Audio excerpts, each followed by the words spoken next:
অসম পুলিচৰ ৰিটেন কেতিয়া হ'ব মই ভাবোঁ যে ফেব্ৰুৱাৰী মাহ নহ'লে মাৰ্চৰ প্ৰথম ভাগতেই আমি অসম পুলিচৰ কনিষ্টবলসকলৰ পৰীক্ষাৰ ৰিটেন টেষ্টৰ কাম আমি সমাপন কৰিম।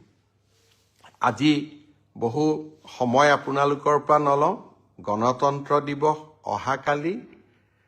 প্ৰতি বছৰে ভাৰতৰ ৰাইজে গণতন্ত্ৰ দিৱস উলহ মালহেৰে পালন কৰে।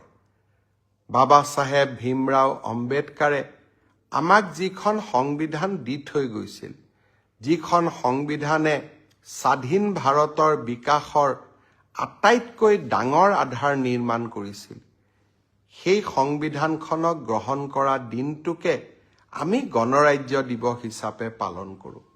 মই ভাবোঁ এই গণৰাজ্য দিৱসে আমাক সংবিধানৰ প্ৰতি আকৌ এবাৰ আমাৰ দায়িত্ব কৰ্তব্যক সোঁৱৰাই দিব আৰু সংবিধান প্ৰদত্ত অধিকাৰৰ লগতে সংবিধানে আমাৰ বাবে লিখি থৈ যোৱা কৰ্তব্যসমূহ পালনৰ বাবেও আমি প্ৰচেষ্টা কৰিম।